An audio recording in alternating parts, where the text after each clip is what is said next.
Assalamualaikum.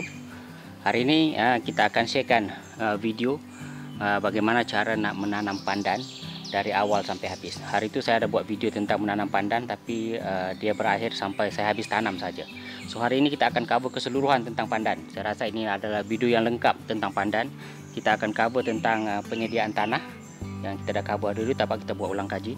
Kemudian kita juga cover tentang pemilihan biji benih, dari mana kita nak dapatkan pandan, kemudian bagaimana kita pilih tempat yang sesuai untuk tanam pandan, kemudian cara menanam, kemudian kita cover penyiraman, kemudian kita cover pembajaan, kawalan penyakit kalau ada di dekat pandan ni, kemudian progres bulanan. Kalau anda perhatikan, saya ambil video untuk dusun pandan ni setiap bulan, so kita akan ambil snapshot progres dia daripada bulan pertama kita tanam tu sampailah ke hari ini, sampai kita dapat macam ni. Kemudian kita akan buat maintenance, apa maintenance yang kita perlu buat, termasuklah pruning. Kemudian kita tengok macam mana kita sedikit cover sedikit tentang tuaian dan bagaimana cara penggunaan daun pandan. Okey, kita tengok dulu, kita ambil snapshot video dulu pada mula-mula bagaimana saya tanam pokok pandan tu. Okey, sekarang kita tengok ini adalah pokok. Kita tengok overview dulu berbanding dengan yang mula-mula dulu sampai ke hari ini. Okey, ini adalah yang pandan yang kita tanam dulu. Kalau tengok video tu, saya rasa dalam 90% daripada apa yang saya tanam masa first tu semua hidup. Cuba kita tengok, kita bandingkan.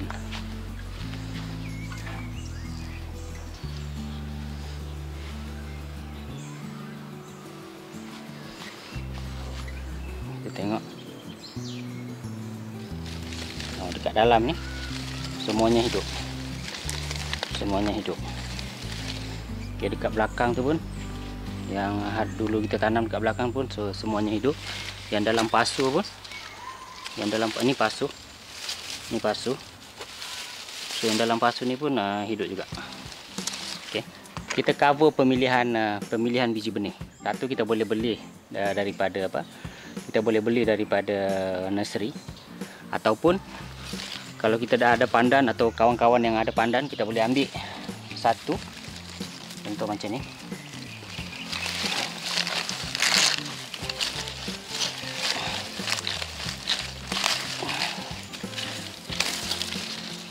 Kita ambil satu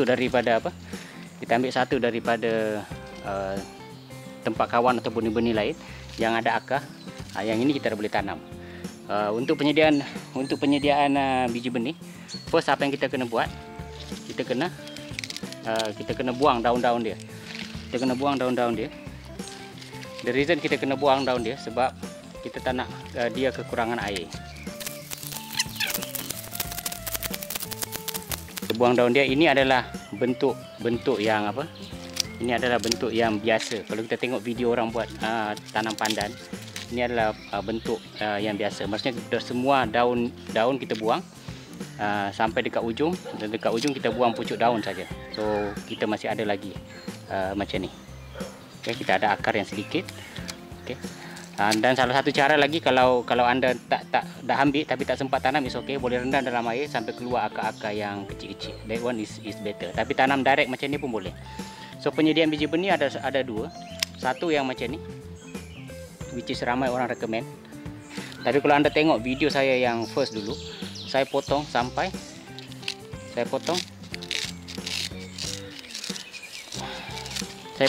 macam ni. Okey, ramai orang tak recommend potong pucuk dia. Tapi kalau kita tengok video saya dulu macam tu, saya buang macam ni sampai jadi macam ni je. Dan anda tengok dia pun hidup juga. Okey. Satu lagi tips, kalau tiba-tiba anda dapat pandan, ada orang bagi pandan macam ni, tapi ada satu je akar macam ni, tapi potong kat ujung, it's okay. Anda boleh try buang dia punya sulur-sulur ni.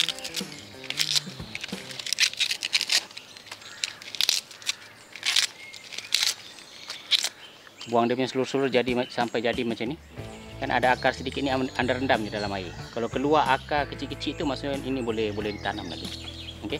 Itu pemilihan biji benih. Yang kedua tentang pemilihan tanah. Tanah, okey, dalam menanam ni jangan terlampau rigid dengan tanah. Kalau rule pertama tentang tanah, pakai tanah apa saja yang ada. Apa saja yang ada, pakai yang itu dulu.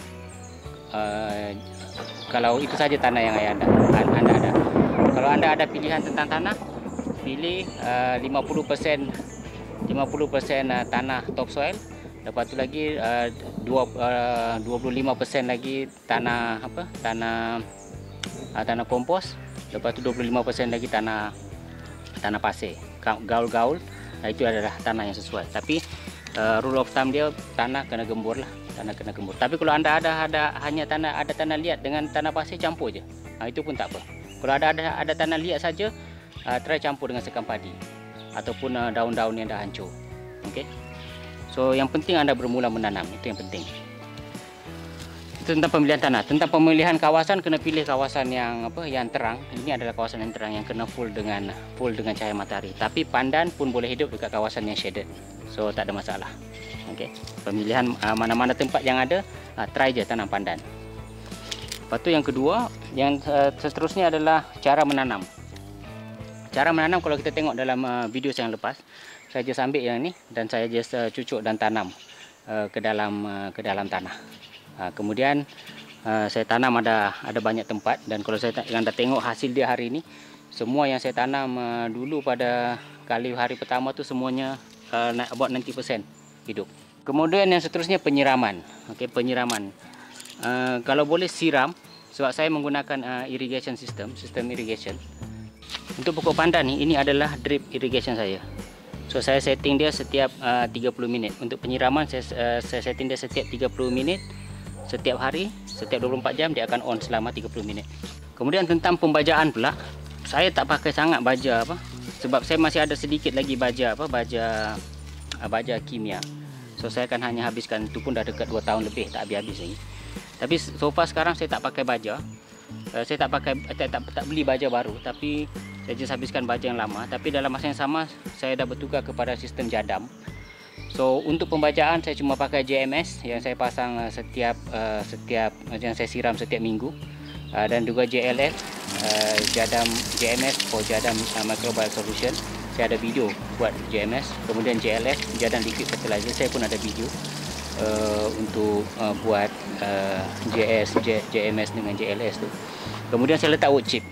So untuk pembajaan saya pakai itu saja. Kawalan penyakit dengan perosak, so far pandan ni dia tak ada binatang yang makan. Kalau kita tengok daun-daun dia semua okey. Cuma ada sedikit pucuk-pucuk dia yang yang kuning-kuning ni. Ini sebenarnya ini adalah salah satu contoh bukti dia terlebih baja. So nah macam ni. Sebab saya masih baru mengamalkan JMS dengan JLF, so saya masih lagi fine tune dia punya ratio. Tapi so far kalau anda tengok overall dia subur. So penyakit kurang, tak begitu banyak lah. Tapi saya juga sembur dia dengan setiap bulan as minimum 1 kali. So since saya dah sembur seluruh dusun bandar saya ni, saya sembur juga dia sekali lah. JS, jadam sulfur, dan campur dengan jadam wetting agent JWA. So itu penjagaan. Kalau so far kalau tak jaga, tak ada apa pun, tak ada masalah, sebab tak ada penyakit. Belalang pun tak makan apa semua, mungkin sebab bau dia lah. Kemudian progres bulanan. Dekat sini saya akan tunjukkan snapshot daripada mula sampai setiap bulan. So ini adalah video hari pertama saya tanam, hari pindahkan hari itu. Kemudian ini adalah video bulan-bulan yang seterusnya, dan video bulan pertama, kedua, ketiga dan seterusnya sampailah ke hari ini.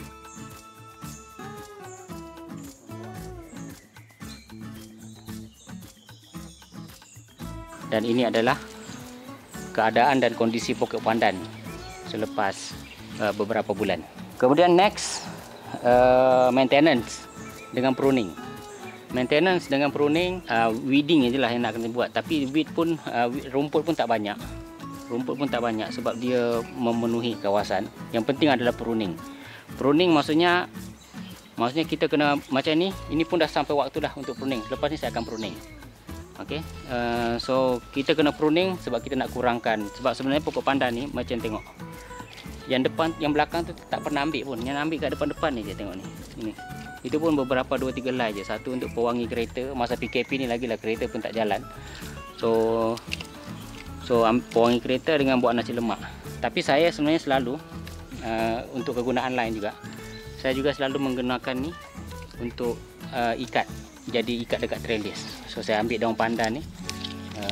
Kita gulung-gulung macam ni, saya jadikan dia tali lah. Dan tadi saya akan ikat dekat mana-mana trellis.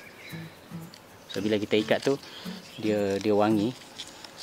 So dalam masa sama saya rasa dia jadi repellent. So far saya tak boleh buktikan lagi. Sekarang kita akan pruning pokok ni. So untuk pruning satu, kita kena estimate berapa banyak kita nak pakai. Kenapa kita nak pruning? Satu, kenapa kita nak pruning pandan ni?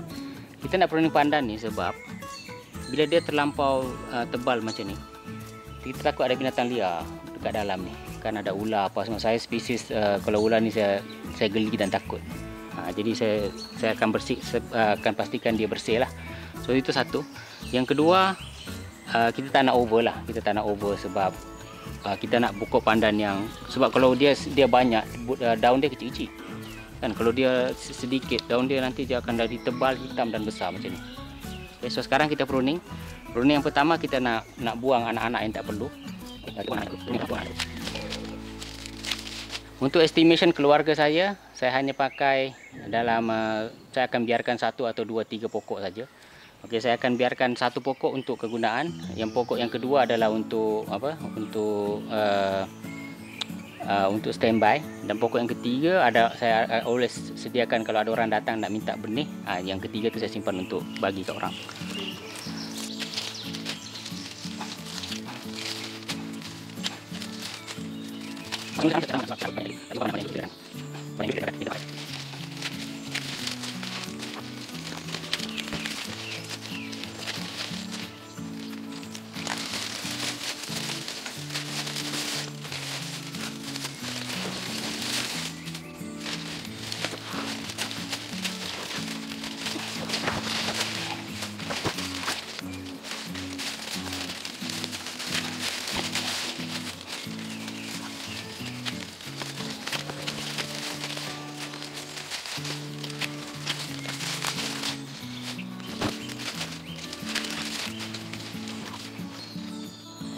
So ini adalah keadaan akhir selepas kita pruning.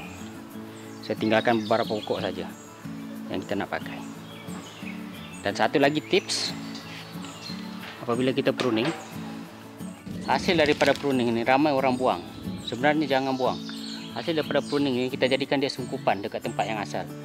Kenapa? Dia ada 2 function. Satu, sebagai sungkupan, dia akan menghalang tumbuhan rumput-rumput tumbuh, jadi maintenance senang. Yang kedua, kalau kita nak tahu, di dalam ni adalah mengandungi semua nutrien yang diperlukan untuk pandan untuk hidup. Jadi sebenarnya kita letak balik nutrien tu kembali dengan buat macam ni. Kita letak balik. Kita sebenarnya mengembalikan nutrien ni ke dalam tanah kita. Okay. Especially kalau tanam dalam pasu ataupun dalam raised bed macam ni. Okay, kita letak balik, dia akan hancur, dia akan jadi sungkupan, dia akan jadi nutrien balik dalam tanah. Kalau kita buang, maksudnya kita mengeluarkan nutrien daripada tanah ni. So jangan buang, just ambil, hancurkan dia. Kalau masuk masa mesin chipping lagi bagus, shredding, hancurkan dia, kemudian jadikan dia sungkupan. Okey.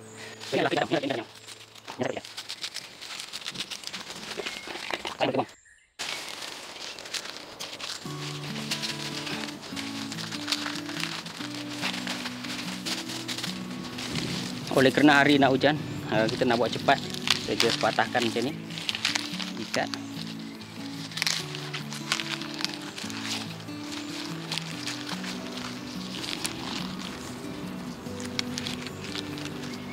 Kemudian kita letak.